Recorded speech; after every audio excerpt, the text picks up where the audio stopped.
Radhe Radhe friends. ओम गम गणपते नमः। ओम नमो भगवते वासुदेवाय। श्री नारायण स्तुति। वेदों द्वारा स्तुति। जिस प्रकार प्रातःकाल होने पर सोते हुए सम्राट को जगाने हेतु अनुजीवी बंदीजन सम्राट के पराक्रम और सुयश का गान करके उसे जगाते हैं, वैसे ही जब परमात्मा अपने बनाए हुए संपूर्ण जगत को अपने में लीन करके आत्मा रमण के हेतु योग निद्रा स्वीकार करते हैं, तब प्रलय के अंत में श्रुतियाँ उनका इस प्रकार से यशोगान कर जगाती हैं। वेदों के तात्पर्य दृष्टि से 28 भेद हैं, अतः यहाँ 28 श्रुतियों ने 28 श्लोकों से प्रभु की इस प्रकार से स्तुति की है। अजीत, आप ही सर्वश्रेष्ठ हैं, आप पर कोई विजय नहीं प्राप्त कर सकता। आपकी जय हो प्रभु। आप स्वभाव से ही समस्त ऐश्वर्यों से पूर्ण हैं, इसलिए चराचर प्राणियों को फंसाने वाली माया का नाश कर दीजिए। प्रभु, इस गुणमयी माया ने दोष के लिए जीवों के आनंद आदि में सहज स्वरूप का आच्छादन करके उन्हें बंधन में डालने के लिए ही सत्वादि गुणों को ग्रहण किया है। जगत में जितनी भी साधना, ज्ञान, क्रिया और आदि शक्तियाँ हैं, उन सबको जगाने वाले आप ही हैं। इसलिए आपके मिटाए बिना यह माया मिट नहीं सकती।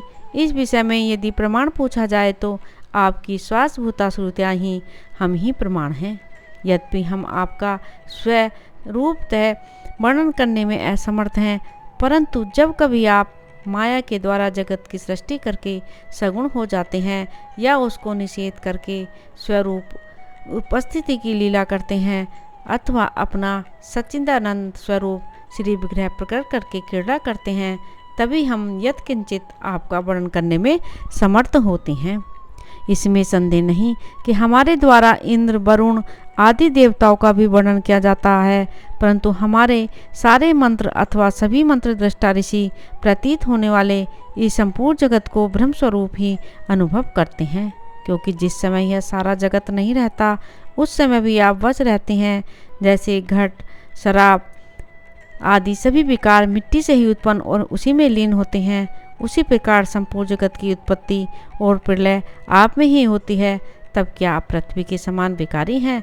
नहीं, आप तो एक रस निर्विकार हैं। इसी से तो यह जगत आप में उत्पन्न नहीं प्रतीत है। इसलिए जैसे घट, शराब आदि का वर्णन भी मिट्टी का ही वर्णन है, वैसे ही इंद्र, वरुण आदि देवताओं का वर्णन भी आपका ही वर्णन है।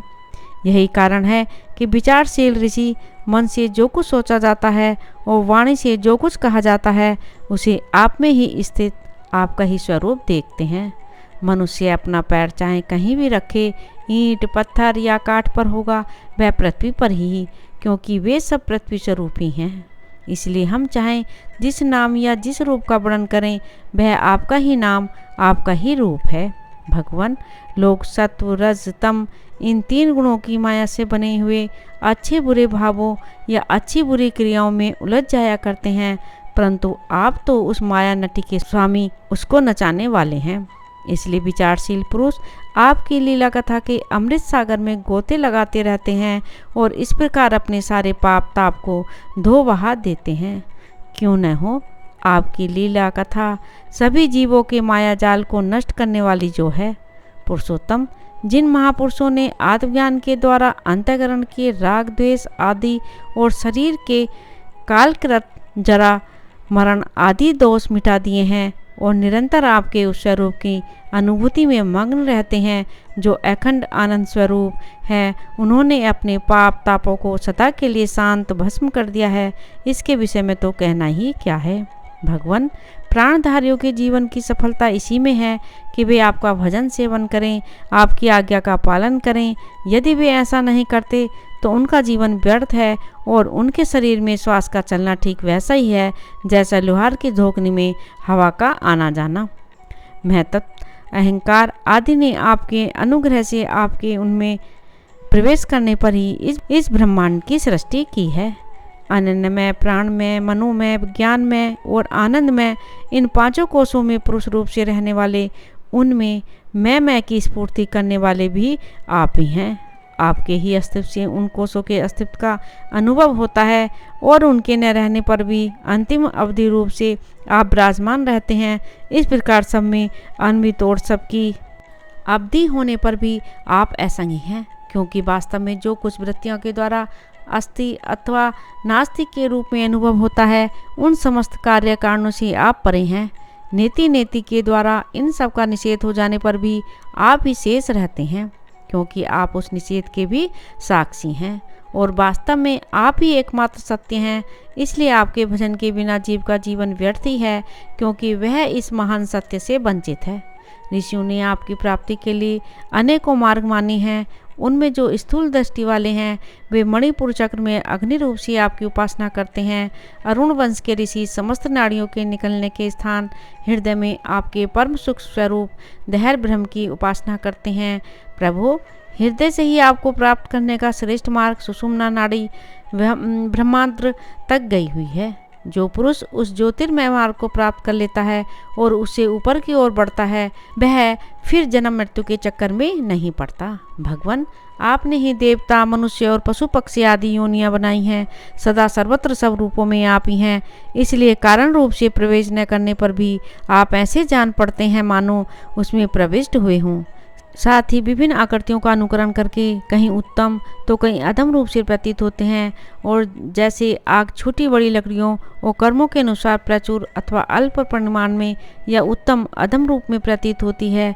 इसलिए संत पुरुष लौकिक पारलौकिक कर्मों की दुकानदारी से उनके फलों से विरक्त हो जाते हैं और अपनी निर्मल बुद्धि से सत्य असत्य आत्मा अनात्मा को पहचान कर जगत के झूठे रूपों में नहीं फंसते। आपके सर्वत्र एक रस संभाव से स्थित सत्य स्वरूप का साक्षात्कार करते हैं। प्रभु, जीव जिन शरीरों में रहता है वे उसके कर्म के द्वारा निर्मित होते हैं और वास्तव में उन शरीरों के कार्य कारण रूप आवरणों से वह रहित है, क्योंकि वस्तुतः उन आवरणों की सत्ता ही नहीं है। तत्वज्ञानी पुरुष ऐसा कहते हैं कि समस्त शक्तियों का धारण करने वाले आपका ही वह स्वरूप है। स्वरूप होने के कारण अंश न होने पर भी उसे अंश कहते हैं और निर्मित न होने पर भी निर्मित कहते हैं। इसी से बुद्धिमान पुरुष जीव के वास्तविक स्वरूप पर विचार करके परम विश्वास के साथ आपके चरण कमलों की उपासना करते हैं, क्योंकि आपके चरण ही समस्त वैदिक कर्मों के समर्पण स्थान और मोक्ष स्वरूप हैं। भगवान, परमात्म तत्व का ज्ञान प्राप्त करना अत्यंत कठिन है। उसी का ज्ञान कराने के लिए आप विविध प्रकार के अवतार ग्रहण करते हैं और उनके द्वारा ऐसी लीला करते हैं जो अमृत के महासागर से भी मधुर और मादक होती है। जो लोग उसका सेवन करते हैं उनकी सारी थकावट दूर हो जाती है, वे परमानंद में मग्न हो जाते हैं। कुछ प्रेमी भक्त तो ऐसे होते हैं जो आपकी लीला कथाओं को छोड़कर मोक्ष की भी अभिलाषा नहीं करते। स्वर्ग आदि की भी बात ही क्या, वे आपके चरण कमलों के प्रेमी परमहंसों के सत्संग में जहाँ आपकी कथा होती है इतना सुख मानते हैं कि उसके लिए इस जीवन में प्राप्त अपनी घर गृहस्थी का भी परित्याग कर देते हैं। प्रभु, यह शरीर आपकी सेवा का साधन होकर जब आपके पद का अनुरागी हो जाता है, तब आत्मा हितैषी सुहृद और प्रिय व्यक्ति के समान आचरण करता है। आप जीव के सच्चे हितैषी प्रियतम और आत्मा ही हैं और सदा सर्वदा जीव को अपनाने के लिए तैयार भी रहते हैं।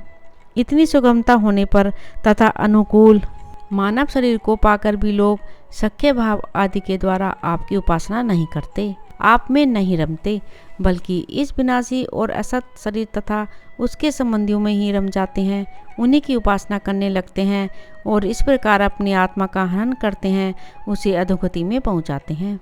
भला यह कितने कष्ट की बात है। इसका फल यह होता है कि उनकी सारी वृत्तियाँ सारी वासनाएं शरीर आदि में ही लग जाती हैं और फिर उनके अनुसार उनको पशु पक्षी आदि के न जाने कितने बुरे बुरे शरीर ग्रहण करने पड़ते हैं और इस प्रकार अत्यंत भयावह जन्म मृत्यु रूप संसार में भटकना पड़ता है। प्रभु, बड़े बड़े विचारशील योगी यति अपने प्राण मन और इंद्रियों को वश में करके दृढ़ योगाभ्यास के द्वारा हृदय में आपकी उपासना करते हैं, परंतु आश्चर्य की बात तो यह है कि उन्हें जिस पद की प्राप्ति होती है उसी की प्राप्ति उन शत्रुओं को भी हो जाती है जो आपसे वैर भाव रखते हैं, क्योंकि स्मरण तो वे भी करते ही रहें कहाँ तक कहें भगवान, वे स्त्रियां जो ज्ञानवश आपको परिचिन मानती हैं और आपकी शेषनाग के समान मोटी, लंबी तथा सुकुमार भुजाओं के प्रति काम भाव से आसक्त रहती हैं, जिस परम पद को प्राप्त करती हैं वही पद हम श्रुतियों को भी प्राप्त होता है। यद्यपि हम आपको सदा सर्वदा एक रस अनुभव करते हैं और आपके चरण बिंद का मकरंद रस पान करती रहती हैं, क्यों न हूँ आप समदर्शी जो हैं। आपकी दृष्टि में उपासक के परिचिन या अपरिचिन भाव में कोई अंतर नहीं है। भगवान, आप अनादि और अनंत हैं, जिसका जन्म और मृत्यु काल से सीमित है, वह भला आपको कैसे जान सकता है। स्वयं ब्रह्मा जी, निवृत्ति परायण सनकादि तथा प्रवृत्ति परायण मरीचि आदि भी बहुत पीछे आपसे ही उत्पन्न हुए हैं। जिस समय आप सबको समेट कर सो जाते हैं, उस समय ऐसा कोई साधन नहीं रह जाता जिससे उनके साथ ही सोया हुआ जीव आपको जान सके, क्योंकि उस समय न तो आकाश आदि स्थूल जगत रहता है और न तो महत्वादि सूक्ष्म जगत। इन दोनों से बने हुए शरीर और उनके निमित्त क्षण मुहूर्त आदि काल के अंग भी नहीं रहते। उस समय कुछ भी नहीं रहता, यहाँ तक कि शास्त्र भी आप में ही समा जाते हैं। ऐसी अवस्था में आपको जानने की चेष्टा न करके आपका भजन करना ही सर्वोत्तम मार्ग है। प्रभु, कुछ लोग मानते हैं कि असत जगत की उत्पत्ति होती है और कुछ लोग कहते हैं कि सत रूप दुखों का नाश होने पर मुक्ति मिलती है। दूसरे लोग आत्मा को अनेक मानते हैं, तो कई लोग कर्म के द्वारा प्राप्त होने वाले लोक और परलोक रूप व्यवहार को सत्य मानते हैं। इसमें संदेह नहीं कि ये सभी बातें भ्रम मूलक हैं और वे आरोप करके ही ऐसा उपदेश करते हैं पुरुष त्रिगुणमय है। इस प्रकार का भेदभाव केवल अज्ञान से ही होता है और आप अज्ञान से सर्वथा परे हैं। इसलिए ज्ञान स्वरूप आप में किसी प्रकार का भेदभाव नहीं है। यह त्रिगुणात्मक जगत मन की कल्पना मात्र है। केवल यही नहीं, परमात्मा और जगत से पृथक प्रतीत होने वाला पुरुष भी कल्पना मात्र ही है।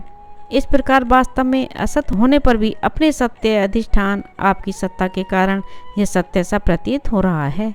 इसलिए भोक्ता, भोग्य और दोनों के संबंध को सिद्ध करने वाली इंद्रिया आदि जितना भी जगत है, सबको आत्मज्ञानी पुरुष आत्मरूप से सत्य ही मानते हैं।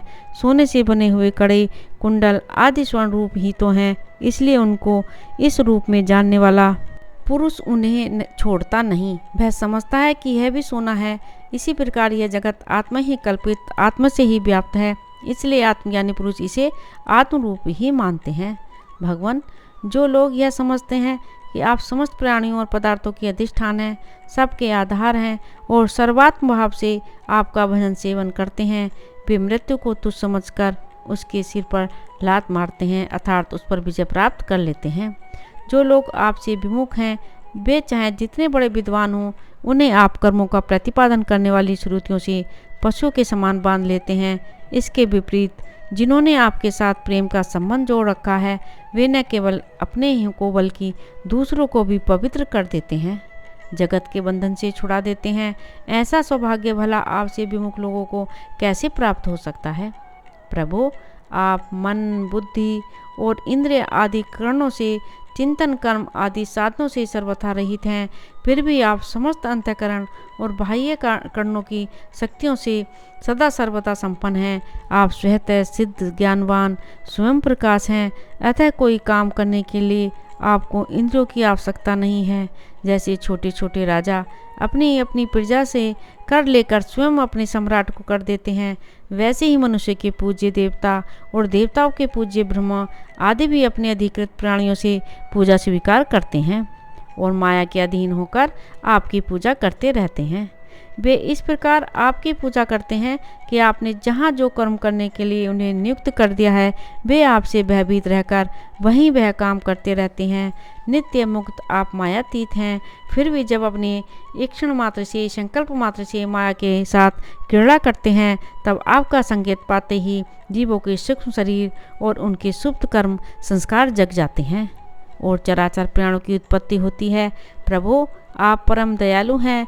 आकाश के समान सब में सम होने के कारण न तो कोई आपका अपना है और न तो पराया।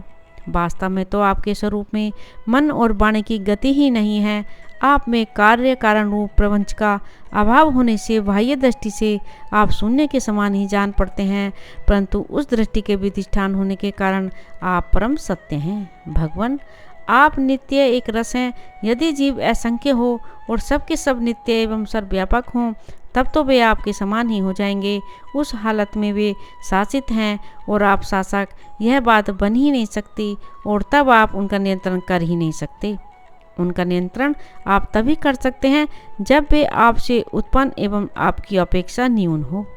इसमें संदेह नहीं है कि सबके सब जीव तथा इनकी एकता या विभिन्नता आपसे ही उत्पन्न हुई है, इसीलिए आप उनमें कारण रूप से रहते हुए भी उनके नियामक हैं।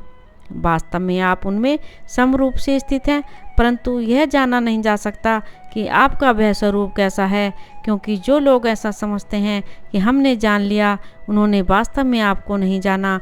उन्होंने तो केवल अपनी बुद्धि के विषय को जाना है जिससे आप परे हैं। और साथ ही मति के द्वारा जितनी वस्तुएं जानी जाती हैं वे मतियों की भिन्नता के कारण भिन्न भिन्न होती हैं, इसलिए उनकी दुष्टता एक मत के साथ दूसरे मत का विरोध प्रत्यक्ष ही है। अतएव आपका स्वरूप समस्त मतों के परे है। स्वामिन, जीव आपसे उत्पन्न होता है, यह कहने का ऐसा अर्थ नहीं है कि आप परिणाम के द्वारा जीव बनते हैं। सिद्धांत तो यह है कि प्रकृति और पुरुष दोनों ही अजन्मा हैं, अर्थात उनका वास्तविक स्वरूप जो आप हैं कभी मृत्यु के अंदर उतरता नहीं, जन्म नहीं लेता। तब प्राणियों का जन्म कैसे होता है? अज्ञान के कारण प्रकृति को पुरुष और पुरुष को प्रकृति समझ लेने से एक का दूसरे के साथ संयोग हो जाने से, जैसे बुलबुला नाम की कोई स्वतंत्र वस्तु नहीं है, परंतु उपादान कारण जल और निमित्त कारण वायु के संयोग से उसकी सृष्टि हो जाती है। प्रकृति में पुरुष और पुरुष में प्रकृति का अध्यास हो जाने के कारण ही जीवों के विविध नाम और गुण रख लिए जाते हैं। अंत में जैसे समुद्र में नदियाँ और मधु में समस्त पुष्पों के रस समा जाते हैं, वैसे ही वे सब के सब उपाधि रहित आप में समा जाते हैं। इसलिए जीवों की भिन्नता और उनका पृथक अस्तित्व आपके द्वारा नियंत्रित है। उनकी पृथक स्वतंत्रता और सर्वव्यापकता आदि वास्तविक सत्य को न जानने के कारण ही मानी जाती है। भगवान, सभी जीव आपकी माया से भ्रम में भटक रहे हैं, अपने को आपसे पृथक मानकर जन्म मृत्यु का चक्कर काट रहे हैं, परंतु बुद्धिमान पुरुष इस भ्रम को समझ लेते हैं और संपूर्ण भक्ति भाव से आपकी शरण ग्रहण करते हैं, क्योंकि आप जन्म मृत्यु के चक्कर से छुड़ाने वाले हैं। यद्यपि शीत, ग्रीष्म और वर्षा इन तीन भागों वाला कालचक्र आपका बुरी विलास मात्र है, वह सभी को भयभीत करता है, परंतु वह उन्हीं को बार बार भयभीत करता है जो आपकी शरण नहीं लेते। जो आपके शरणागत भक्त हैं, उन्हें भला जन्म मृत्यु रूप संसार का भय कैसे हो सकता है? अजन्मा प्रभु, जिन योग ने अपनी इंद्रियों और प्राणों को बस में कर लिया है, वे भी जब गुरुदेव के चरणों की शरण लेकर उछलंग एवं अत्यंत चंचल मन तुरंग को अपने बस में करने का यत्न करते हैं, तब अपने साधनों में सफल नहीं होते। उन्हें बार बार खेद और सैकड़ों विपत्तियों का सामना करना पड़ता है। केवल श्रम और दुख ही उनके हाथ लगता है।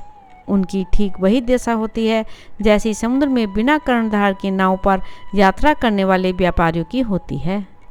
तात्पर्य यह है कि जो मन को बस में करना चाहते हैं, उनके लिए कर्णधार गुरु की अनिवार्य आवश्यकता है। भगवान, आप अखंड आनंद स्वरूप और शरणागतों के आत्मा हैं। आपके रहते स्वजन, पुत्र, देह, स्त्री, धन, महल, पृथ्वी, प्राण और रथ आदि से क्या प्रयोजन है?